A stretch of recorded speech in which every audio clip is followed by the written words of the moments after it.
everyone, I'm actually going to start with the first question and then circle back and answer it again.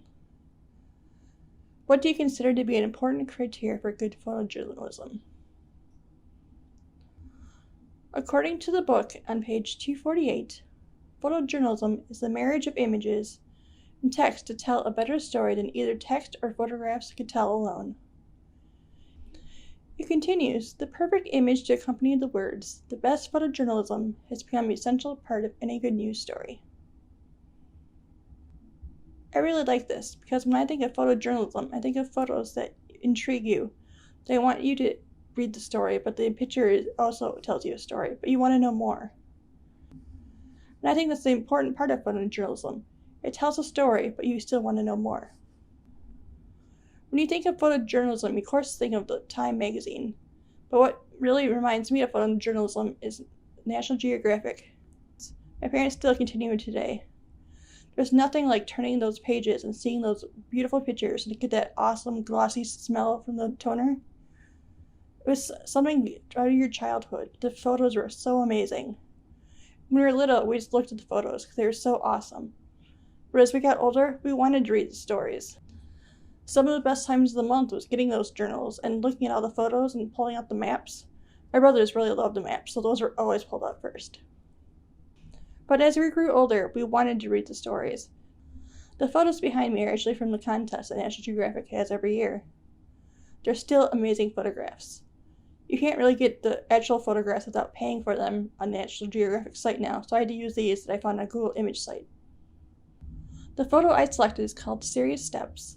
It's from 1962, and is taken by Paul Vettis, I believe is how you pronounce it. A little bit of information about him. He was an Associated Press photographer that's based out of Philadelphia. He was born in 1925 and died December 10th, 2002. He started with the Associated Press in Philadelphia in 1946.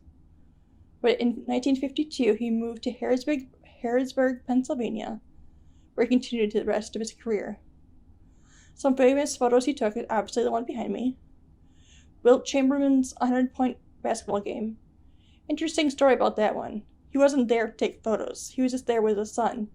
And he's the only one that got a photo of that game. And the only one that had pictures in the paper. Because he was there at the right time. Also, Bud Dwyer's suicide. And 3 Mile Island. Now, the photo I selected is from 1962, like I said before. And it features John F. Kennedy and Dwight E. Eisenhower. It's at Camp David, right after the Bay of Pigs. Now, if you're like me, I had to remember what Bay of Pigs actually was. It was April of 1961, and it was a failed attack on Cuba, where they were trying to get Fidel Castro out of power. Eisenhower approached Kennedy with the idea. Kennedy approved it as long as the U.S. was never known to be involved with it. Obviously, that didn't come true, because here we are talking about it today. It was to take during the cover of night, and it involved them landing at the Bay of Pigs in Cuba. Now somehow, I don't remember exactly how, but the Cubans learned of the plan, and they were counterattacked.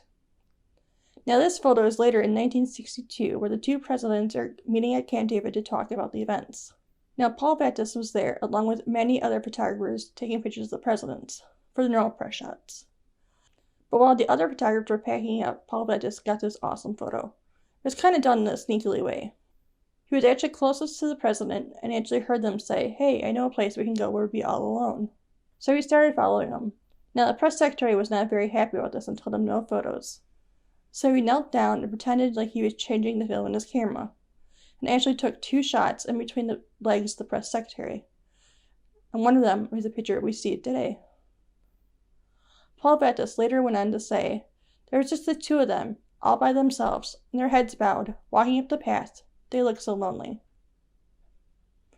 And it's true, they do look lonely. You can tell they were talking about something serious. They look sad. And that's what drew me to this picture. So many of the pictures that won the Pulitzer Prize are all gory and bloody. Of course, those are dramatic. But this picture really spoke to me because it brought you in. It wasn't just, blood and gore, but why do you want to actually figure out what's going in this picture? What were they talking about? Where were they going? Where were they? And that's what I think one of the big things with photojournalism is. Like I said before, it draws you in, it intrigues you, you want to know more. And that's what the story did. So many of today's photos are staged. Think about Facebook and Instagram. Not only do they have filters, but you're posing, sometimes taking many, many photos, until you get just the right angle or just the right light. This was taken between two people's legs, and they were right there at the right moment, right time. It wasn't staged, it was real life. It was what really happened. And that's what I think photojournalism really does. It captures moments right at the time. It's not staged, it's life as it happens. So you want to know more. Well, I hope you guys enjoyed this photo. I had fun looking at all the photos, but this one really spoke to me. So I'll talk to you soon. Bye.